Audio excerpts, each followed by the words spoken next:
Welcome back, everyone, to Chapter 3. We're going to go study some functions today. Next couple weeks, what we're going to do is we're going to be going over what a relation and a function is. We're going to start that today. Then go over some function notation, domain and range, how to graph functions, what sign diagrams are and how to apply them, how to transform graphs based on functions, what an inverse function is, review everything, and then get a big A on a nice test at the end. All right, so it should take us about a couple weeks to do, so it should be fun. Let's do an opening problem real quick. The charge for parking a car in a short-term park at an airport are shown in the table right here, and the graph over here. The total charge in pounds is dependent on the time in hours. So, as we're doing the lesson today, we'll discuss this at the end. I want you to think of a couple things. First, what values of time are illustrated in the graph? Number one. Number two, second thing, what are the possible charges for the car? Think about that. And then, what feature of the graph will make sure there's only one charge at any given time? So you can't be double charged. So what features can do that? So I want you guys to think about that. We'll discuss it a little bit, but for the most part, just think. All right. In that problem, we see a relationship between two variables. What were the two variables? In case you forgot, you look down here. They were indeed time and charge, or charge and time. All right, they are the x and the y axes.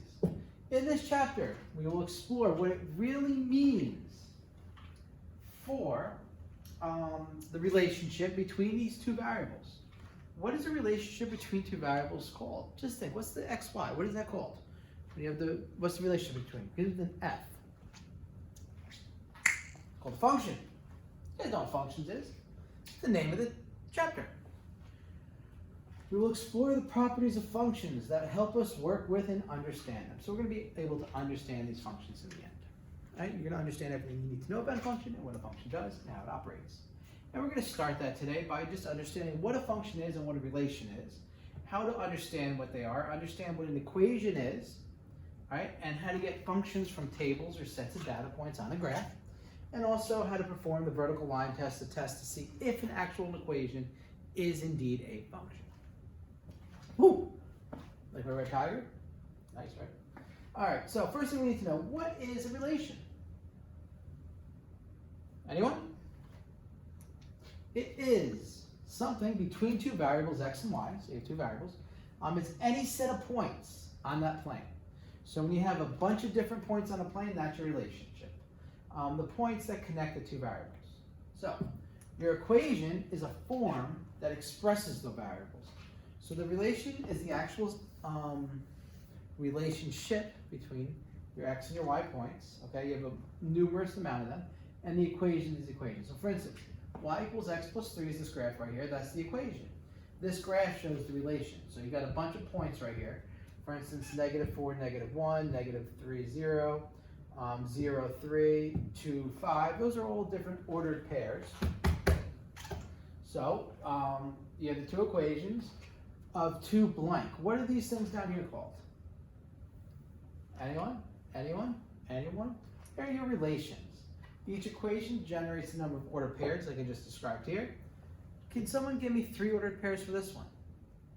1, 2, 3. 0, 0, 1, 1, 4, 2. All right? However, not all relations can be defined by an equation.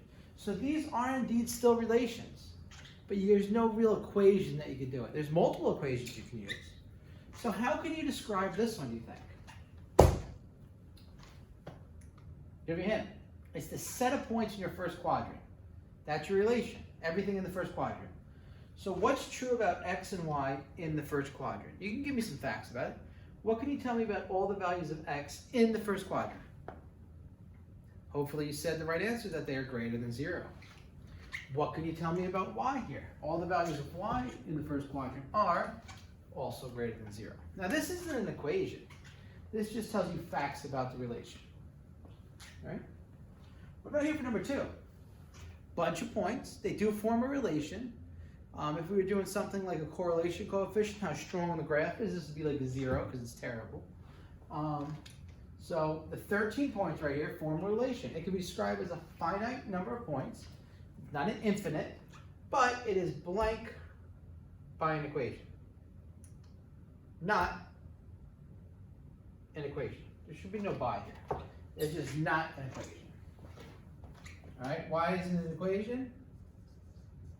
You can't represent it by an equation because, how are you going to do that? What's your equation going to be? That doesn't work. That doesn't work. You have too much stuff all over. There's no line you could draw there. You can't even draw like U's through here or anything through there that makes that a valid equation. Okay? But it's still a relation. Gotta get some water for that. All right, next one. Function. This is what we really care about. Functions are the important things. That's what everything involves, functions. So what is a function? A function is a relation. Okay, so it is a relation, so that's number one, so you know it's a set of ordered pair points. In which no two different ordered pairs, so none of the different ordered pairs have the same x coordinate or the same first component. That means it can't be 3, 7, and 3, 8. It can't be number, anything. You can't have that same number. You can have the same second coordinate and not the first. Now, the function is a special type of relation. So it's, here's the thing. It's kind of like the relationship between a square and a rectangle.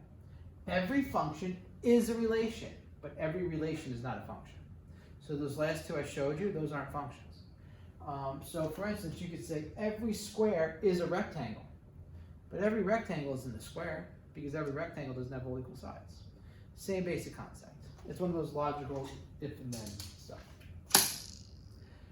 In this question right here, the relation formed by these points, is it a function?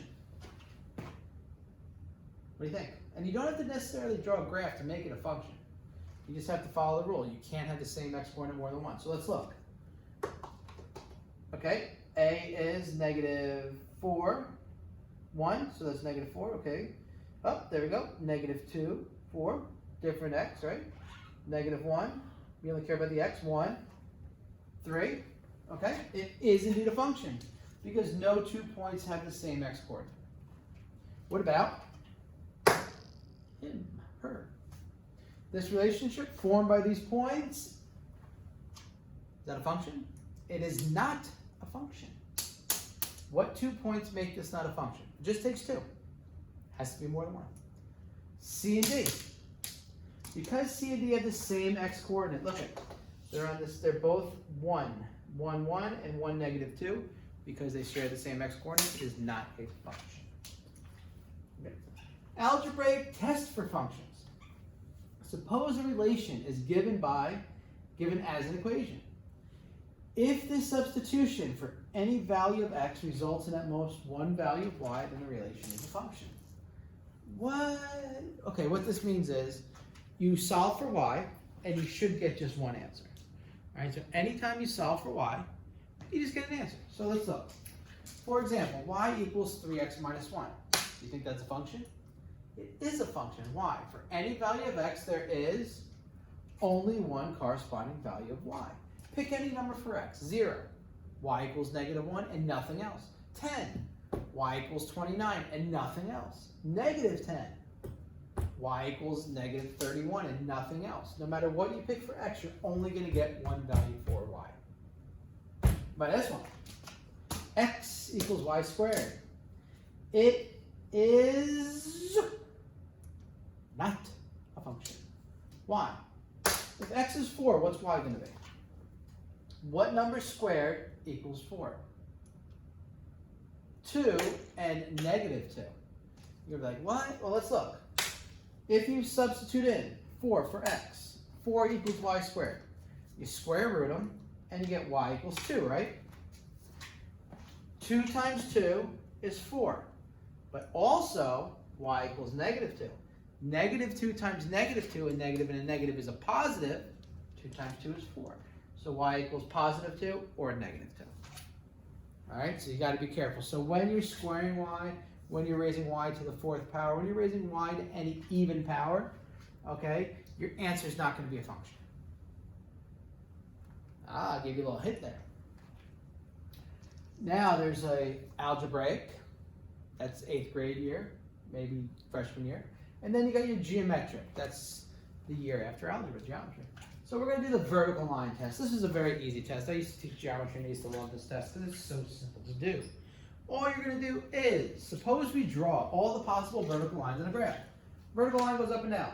So you're just going to put a bunch of vertical lines here. Draw a bunch, okay? If each line cuts the graph at most once, so you only hit the graph once or 0, okay, 0 is allowed, the relation is a function. Hits it once, hits it once, once, once, once, once. Only hits it once, it is a function. If the one line, at least one line, so it only has to be one. It could be 1, 2, 3, 4, an infinite number. It could be a quadrillion, a Google amount of lines. Cuts the graph at more than once, right? Cuts the graph, I should say more than once. Then the relation is not a function. So what do you mean by that? Well, hits it once, hits it once. Whoop, how many times is that? 1, 2, 3. So it intersects it more than once. Up, 1, 2, 3. 1, 1, 1. It doesn't matter. As long as one line hits it more than once, not a function. Because this means you have, when x equals, let's see, negative 1.7, y equals like negative 2.7, sorry, 2.7, negative 0.5, negative 1.9. So it equals a couple things, right? And that is your vertical line test. You guys should get all that stuff. It's pretty simple. Yeah? No?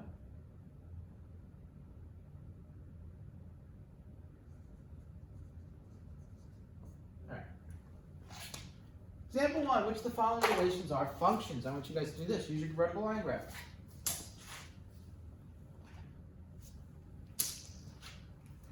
Good? How many times you hit? 1, 1, 1, 1, 1. It's a function. Draw your vertical lines. 1, 1, 1, 1, 1.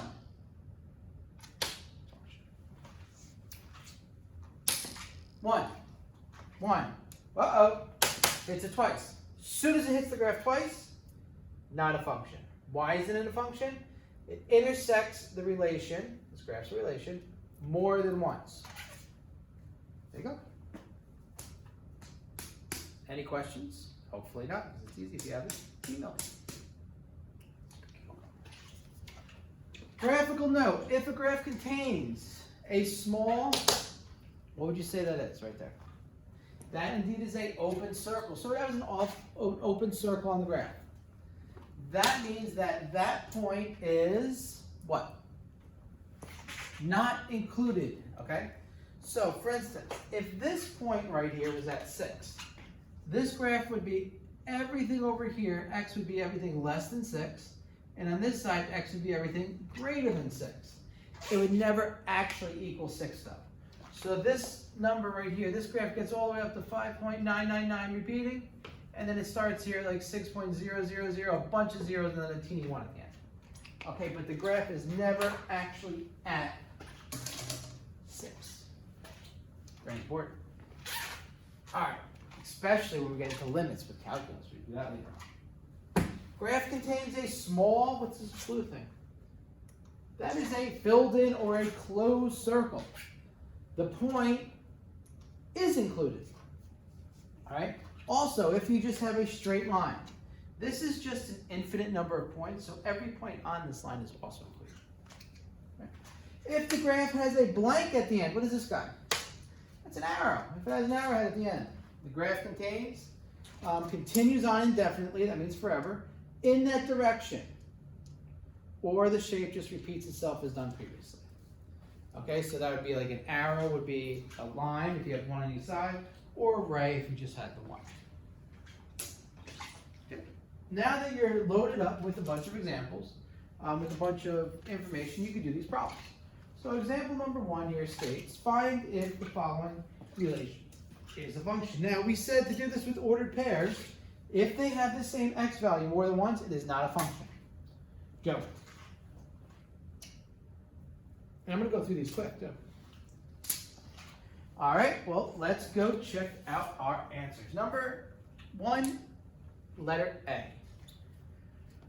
All you care about is the x's. 1, 2, 3, 4, all different. It is indeed a function. 1, 3, 1, negative 1. Any of those the same? Not a function. Which ones are the same?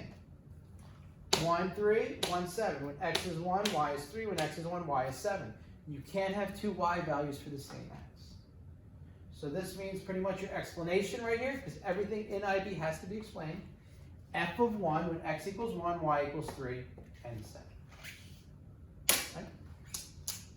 What about C? Not a function. 2, 2, 2, 2. You have 4 2's. F of 2 equals negative 1, 0, 3, and 11. Therefore, it's not a function. What about D? 7, 5, 3, negative 4. It's a function. All the x values are different. Even though all the y values are the same, that doesn't matter. All that matters is the x value. 0, 1, 3, 5. Y values are all the same. Like I said before, doesn't matter. All the x values are different. And finally, not a function. Why? 0, 0, 0, 0. You have 3, 4 zeros. 0.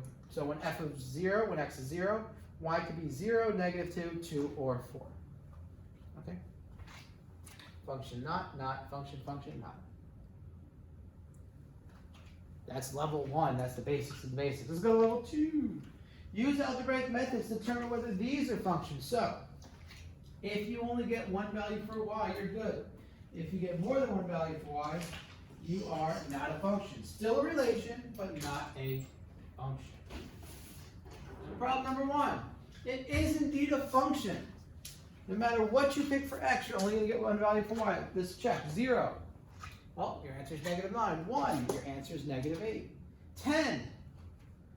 Answer is 91. Negative 10. Your answer is 91. Even though you have two values that are the same for y for two different x's, the x's will never be the same. Give you different y's. What about this one? Easiest way to do this is solve for y. So, for any value of x, there is at most one value of y. Here, if I subtract x from both sides, y equals 9 minus x. No matter what you pick for x, you're going to get a different y. It's a function. For any value of x, there is at least one value of y. Uh-oh. Not a function. Because for some values of x, there are more than one values of y. Well, let's go explain it. Solve for y. Subtract x squared from both sides. Y squared equals 9 minus x squared. You square root both sides. So you get y equals plus or minus the square root of 9 minus x squared. Why? Because when I do the positive of this squared, I get this, right? If I do the negative of this squared, I still get this. So let's pick some numbers to see if y has more than one value. Say we just pick a number like 2. If I pick 2, 2 squared is 4, 9 minus 4 is 5. Y equals plus or minus 5. That's two y values for one x value. No good, not a function. All right, that's it.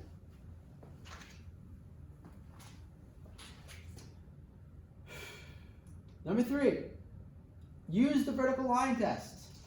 The vertical line goes up and down. The vertical line, all these graphs, to determine if they are a function.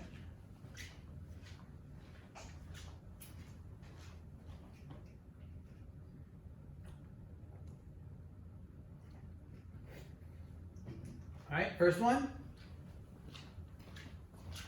1, 1, 1, 1, 1, function. Second one, yes or no? Yell it out. Function. 1, 1, 1, 1, 1. C, yes or no? Mr. Spano, yes. In the building, please report to the front lobby. Mr. Spano, once. This one doesn't hit it at all. That's 0. 0 is not more than 1. Function. But D. Not a function. Hits it twice. Twice. Once, none. But since it hits it twice, only has to do it once, not a function. What about D, our nice circle over here? Once, 0, 1, 2, 2, 2, 2. Oh, I said 2. As long as you say 2 once, not a function. What about F? It's like a little statistical curve here. Once, bunch of ones. It is a function. Ooh, this is a little tricky. G, what do you think? How many times is it going to hit it right here? Just once. 0, 1, 1, 1, 1. Function. H. H is going to get something. Not a function. Why? Doesn't hit it. Hits it once because you have a closed and an open. Closed, open. But, there's 2 closed right there. Snuck those in there. So because it hits both those things once, even though it's a piecewise, it is the same x value when x is this. You're going to get 2 y values. It is a relation, but it is not a function. All right? Hit that in there. All right, number 4. The managers of a new amusement park are discussing the schedule of ticket prices. Maurice suggests the table alongside. Explain why this relation between age and cost is not a function, and discuss it. So, why is this not a function? What makes this whole chart mess up and not become function? What makes this chart not true? They can't even use this chart. Well, I'll give you a hint. Not a function. Why? What do you notice there? 2. From 0 to 2, you're charged $0. From 2 to 16, you're charged $20. So a 2-year-old can either pay 0 or 20. How are you going to choose? What are you going to tell? What do you tell the parent? You have to pay 20. Some you have to pay 0. You can't do that. You have to either pick one or the other. If this went from any age under 2, and then 2 to 16, you'd be fine. This is like Sesame Street prices. They're like under 2, you get it free. 2 to 16, you pay a bunch, and then 16 and up, you pay a little bit less. Is it possible for a function to have more than one y-intercept? So here's your y-intercept. Can you intercept the y-axis more than once if you're a function? No. Vertical line, the y-axis would cut the relation more than once. So if I have a y-axis right here, this is my y-axis with the arrows. If I put a point on here twice, and it doesn't matter, say my function just looked like that. Look at my vertical line hits it 1, 2 times. Since it hits it twice, therefore it's not a function. Is the graph of a straight line always a function? No. What if it is a vertical line? Vertical lines are the exact opposite of function because a vertical line will intersect another vertical line an infinite number of times. All right? Those are nice, easy 3 problems. We got 2 more problems in your opening problem to go. We're doing good here. This is a quick, easy lesson. The graph alongside shows x squared and y squared equals x. All right? So discuss the similarities and differences between the curves. So these are like 2 inverses. And whether each curve is a function. You may consider the transformations map onto one curve or the other. So write down all your similarities and your differences real quick, and then we will discuss. All right, so the first one, I am going to draw my vertical line. So what do we know about the red curve? Y squared equals x. Is this a function? It's it twice. It is not a function. What about y equals x squared? Is that a function? That one, oops, sorry. What else do we know about y equals x squared? We know that right here, it has a horizontal line of symmetry. So those are 2 important things we know about this graph right here. Now let's talk about 2 things about this graph. Y equals x squared. It has a vertical line of symmetry, all right? And it is a relation and a function because the graph only hits it in one spot, all right? Good? And we also know they both pass through points 0, 0 and 1, 1. So they both are intersecting. They are 90-degree rotations of each other. So what that means is if I want to get from this graph to this graph, I would just take this graph and I would rotate it 90 degrees clockwise. Or I could take this graph and rotate it 90 degrees counterclockwise. CCW.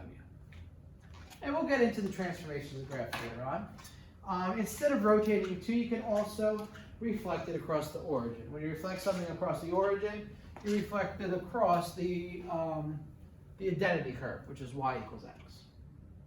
Okay, that's a lot of information. So using y squared equals x, we could write the following: y equals x squared. Okay, so all I did was I took the square root of this, and this is plus or minus the square root of x.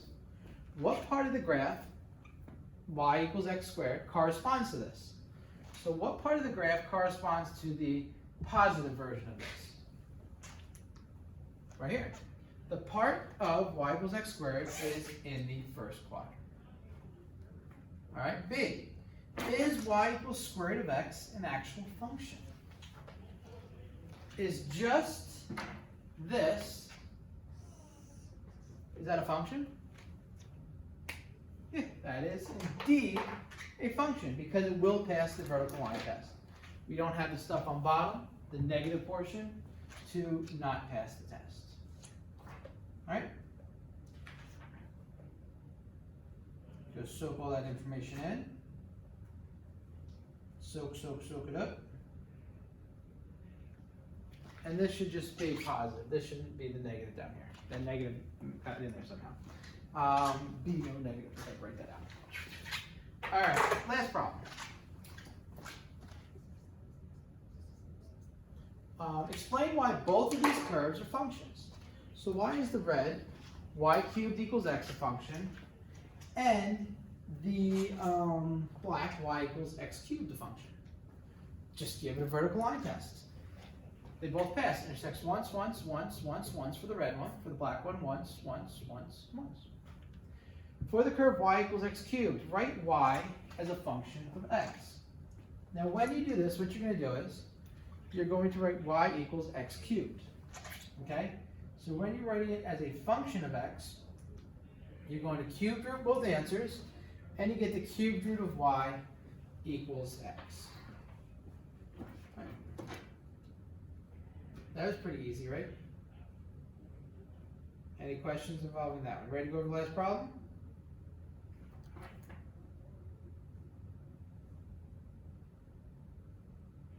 And then you would just rewrite it as y equals the cubed root of x. Because we're writing the inverse, so we're going back to the normal. Alright, let's do our last discussion. The relationship we originally talked about, the car park. Is it a function? Let's give it the vertical line test. It doesn't hit, it's once.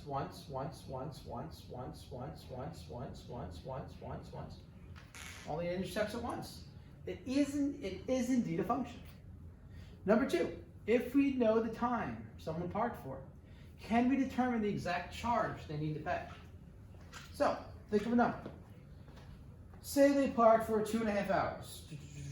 Oh, that's right here, 11 pounds. Say they parked for 12 hours. Less than or equal to 12, 22 pounds. Say they parked for a half hour, 5 pounds. All right? Everything pretty much within the 24 hours. But after 24 hours, they're going to tow your car out of there anyway. So the answer for that is yes, as long as it's within 24 hours. Will we know the charge someone pays? If we know how much they actually paid, can we find out how long the car was in the lot for? What do you think? All right, say they paid 11 pounds. How long were they in there for? Between 2 and 3 hours. So is that the exact time? No. So you can't find the exact time, but what you can do is you can determine the interval. So I can say, okay, if they paid 18 pounds, they were in there between 6 and 9 hours. All right, if they paid 5 pounds, they were there under an hour. All right, so you can get an estimate, but you can't get an exact answer. There we go. And that concludes our first lesson in chapter 3, relations and functions. Now, hopefully you guys are experts at this. And until the next lesson, see you guys later.